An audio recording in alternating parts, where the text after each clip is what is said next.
and welcome to this lecture. So far we have seen how to define inner product and norm for function spaces, and what we are going to do now is to sort of push towards an orthonormal basis for specific type of signal subspaces or spaces like that. Okay, so how do you think of orthonormality, right? So we already have an inner product notion. So can we think of a bunch of signals which are all orthogonal to each other and have unit norm? Okay, so maybe then we can do something with it which are very interesting. Okay, so for that we first need a notion of the span. Okay, we have already seen that these functions are like vectors. Okay, so we can add them, we can do linear combinations of them. So of course you can define a span. Okay, how do you define a span? Let's say you have a finite number of signals x1 to xk. Okay, I'm going to restrict right now to a finite number. We'll relax that a little bit later, but for now we'll restrict to finite number. So x1 of k to xk of t, there are k signals or functions that I have. Okay, the span of these k, which I will denote as span of x1 of t dot dot dot xk of t, just like vectors, right, is what? Basically the set of all linear combinations a1 x1 of t plus dot dot dot ak xk of t for ai and c. So a is all complex. I'm thinking of complex field here. If you want to do real, you can do real also. So you will get real space span. Okay, so that's it. So as simple, exactly like before, we're defining span as all possible linear combinations. Okay, so here are some examples. The most popular and simple example you can think of is the set of all polynomials. If you take span of 1t t squared to t power n, this is basically set of all a0 plus a1t plus a2t squared plus so on till an t power n. Okay, these coefficients a0 to an are from complex. So these are all set of all polynomials of degree less than or equal to n, degree at most n, right? N could be 0. So if n is not 0, then degree is equal to 1. If n is 0, then maybe degree is n minus 1, n minus 2, etc. is less than or equal to n. So all polynomials of degree less than or equal to n actually can be got as the span of 1t t squared till t power n. Okay, so this is an interesting way to think of it. So this polynomials coming from span of these functions is a very useful idea. Okay, so if you do n equals 1, you get these linear or affine polynomials a0 plus a1t. If you do n equals t2, you get a quadratic polynomials a0 plus a1t plus a2t squared, so on. Okay, so span of x1 of t to xk of t is a subspace with the spanning set x1 of t to xk of t. Same thing as before, right? Span of some set of vectors is a subspace. Same argument here, you will see span of this is a subspace, right? So if you have two linear combinations, you add them, you get another linear combination, scale a linear combination, you get another linear combination. Just that the linear combination makes it a subspace. Okay, and the spanning set is this. Now we already have an inner product, right? We have an inner product and we have a spanning set. So you may ask, what about an orthonormal basis for the span? Okay, for the span of x1 of t to xk of t, can I come up with an orthonormal basis? The same question let's ask in terms of polynomials. I have this set of a span of these guys, which is a polynomial here, a set of all polynomials, it's a subspace of my function space. For the set of all polynomials, can I have an orthonormal basis? Okay, with respect to my inner product, thinking of them as being in L2. Okay, so it's a great question, right? So how do we answer? How do we go from a spanning set to an orthonormal basis? Think about it, recall what you did in vector spaces. There is a process that we use, there's a procedure, and that is the Gram-Schmidt orthonormalization. Okay, so and you can do that Gram-Schmidt orthonormalization here. You have an inner product, you have a set of vectors, right? You have a set of vectors, let's say v1 to vk, and they have a span.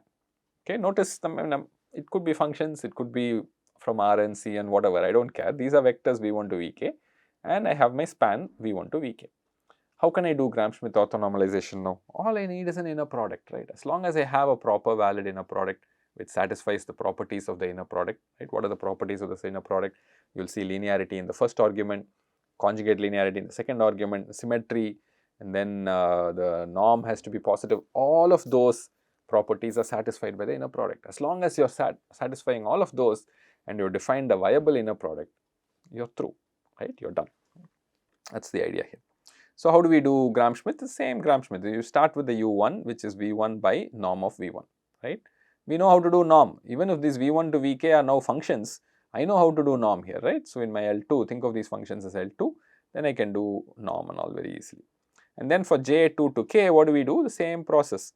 You define a wj, which is vj minus all the previous things subtracted out, project the vj onto the previous thing and then subtract it out, and then do uj as wj by norm wj. Of course, only when wj is non-zero. Okay, if wj is 0, you stop there. Okay? So that's important. So that is not mentioned here. Of course, it's important you stop there. So the output u1 to uk is going to be a set of orthonormal vectors, and moreover, the span of u1 to uj is the same as span of v1 to vj. Okay, it's the same orthonormalization procedure. Notice, as long as you have inner product properly defined, this method works. It doesn't matter whether you are in function space, whether in sequence space, whatever space you are in. As long as you have a proper, viable, valid inner product defined, this method goes through. Okay, and that's all that matters. Okay, so here are a bunch of examples. I want you to do these examples. I think these examples will tell you a lot of things about it. So let's maybe plot these things again. I'll let you plot it on Desmos, so I can, or maybe we'll plot it a little bit later in some other lecture. Okay, but you can employ Gram-Schmidt to get an orthonormal basis for subspaces spanned by the following signals. So what are these things? I'm going to think of L2 minus 1 1 here. That is what we are doing. And then I'm going to look at this. Let me take this 1t, t squared, t power 3. Okay, I'm going to do Gram-Schmidt on this and then get a bunch of functions, and those functions are actually related to what are called Legendre polynomials. Okay, so these are very famous polynomials. So let's see how to do that, and all it takes is doing Gram-Schmidt on the function space L2. Let's do that. Okay, so I'm going to start with 1 t, t squared, t power 3. I'm thinking of them as being in L2 minus 1 1. Remember, it's L2 minus 1 1. So what is 1 in L2 minus 1 1? Okay, it's minus 1 1. It's just 1, right? It's flat. This is my 1. Okay, so what is the norm of 1? Okay, so norm of 1. No, so let's just call these things vectors as v1, v2, v3, v4. Norm of v1, just for comfort, if I write 1 there, it will be a little bit confusing. Norm of v1 is integral minus 1 to 1 mod square of 1, right? So that is just 1 into dt. So this is just 2. Okay, so the norm v1 is 2, so u1 is 1 by 2. Okay, okay, so I'm sorry, so norm v1 squared is 2, so norm v1 is root 2. So you'll get u1 is 1 by root 2. Okay, so I hope this is clear to you. Norm v1 squared, I forgot the square there. Okay, so 1 dt. All right, so u1 is just v1 by norm v1, right? So 1 by root 2 for t in, right? So I have to say u1 of t, right? So hopefully you see that u1 of t is 1 by root 2 for t in minus 1 1. So if you do 1 by root 2, then it will just integrate to 1. Okay, so it's just a small scaling. So how do I do w2 now? w2 is v2, w2 of t. So let's just write t here. Is v2 of t minus inner product v2 comma u1 multiplied by u1. Okay, so I have to evaluate this inner product now. So what is the inner product v2 comma u1? These are all real here, so there's no problem with conjugation. Otherwise, that's something you have to pay attention to. So integral minus 1 to 1 v2, which is just t, times u1, which is just 1 by root 2 dt. Okay, so this is integral minus 1 to 1 of t. What is integral minus 1 to 1 of t? It's actually 0. Okay, so you get 0 here. So this just becomes 0, and then this just becomes v2 of t. It's just t.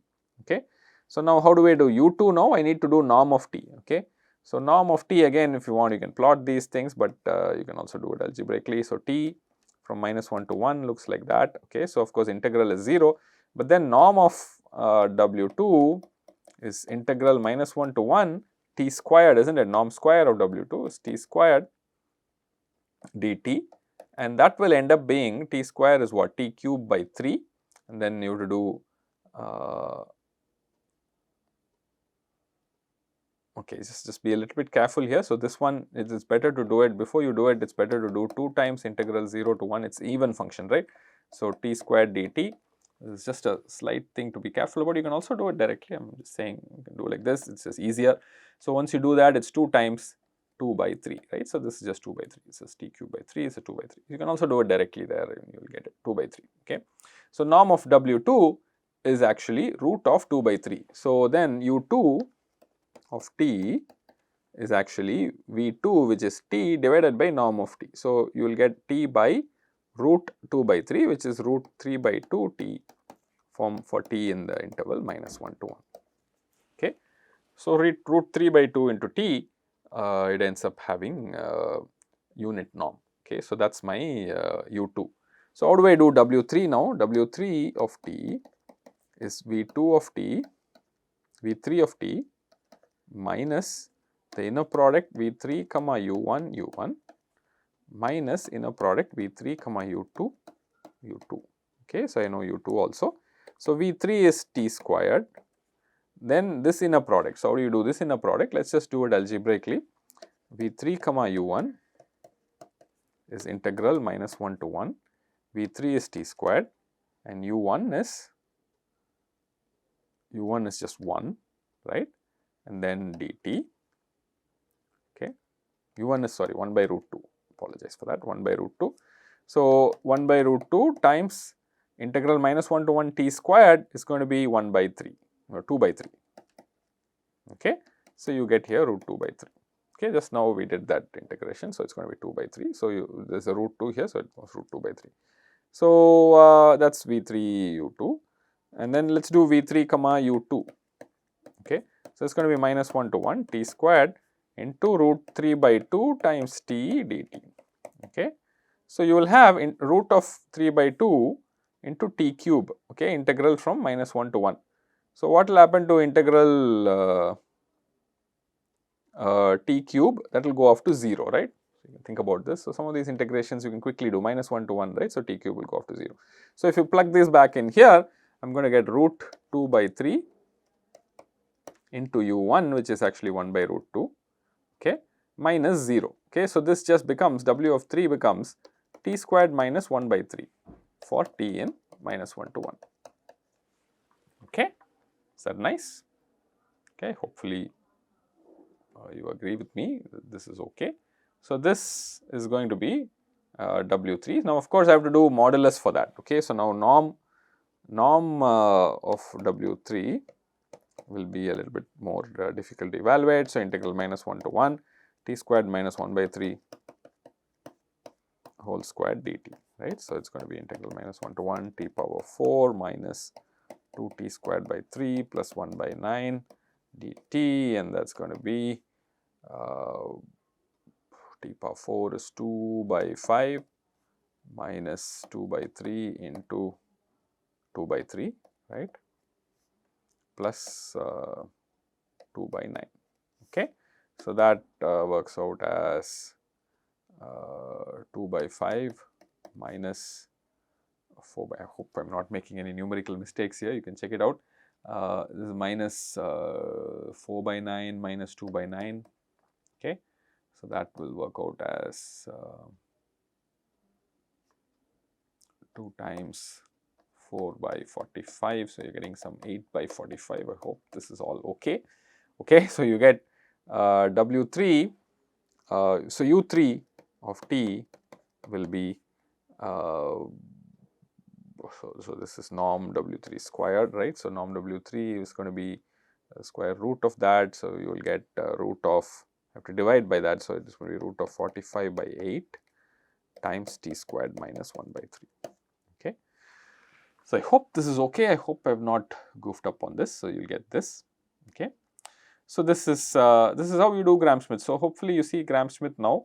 It just gives you orthogonality. You can check, I mean, does it look okay? I think you can check all the orthogonality conditions that they are all working out. I hope they are all orthogonal. I mean, you can proceed like this. Okay. So, hopefully, you see this. You can do a W4 now and keep going. I think, is this W2 or W3? What did I do? Yeah, okay. So, V4 is W T power 3. So, you can do for T power 3 also, you will get something else. So, you keep getting these kind of different type of functions. So, hopefully, you see the idea here. You can do these are related to the Legendre polynomials here. So, if you do this, and for polynomials, you can get an orthonormal basis. So, what do you do with an orthonormal basis of polynomial? We will see later, but it's powerful that you can think of these functions as vectors and you can define an inner product and you can think of orthonormal basis also. Okay. Now, here is a much more interesting example for us. this is L2 0t. So, I am restricting myself to the interval 0 comma t, and I am looking at sinusoids. Okay, sinusoids which within the 0 to t go through k cycles, right. So, cos, sine, and then sine and cos, okay, two functions with k 0 to t, then e power j 2 pi kt by t, k equals 0 to k. Okay. Now, you might wonder what will happen if I run Gram-Schmidt on this. Okay. So, you may get some interesting results, or you can even check whether these things are orthogonal themselves, right. So, we saw previously how the orthonormality worked. So, if you can check, you may get that these guys themselves are orthogonal to each other. So, Gram-Schmidt may not really do anything different here. Okay. So, I am going to let you think about this, do carefully Gram-Schmidt on this, and you will get this very surprising result that these guys are orthogonal themselves. Okay. They are all orthogonal to each other, and all you have to do is a normalization, nothing else Gram-Schmidt will do. So, you can do orthonormal basis with sine and cos also, not just with polynomials, you can do with sine and cos also, and this has powerful implications for sinusoidal signals and signal processing in general. Okay. So, I am going to leave this as an exercise for you, try it, it is first time, it is good to try and then go through. I showed you the previous example, so you can do that and then learn from this. Okay. Thank you very much.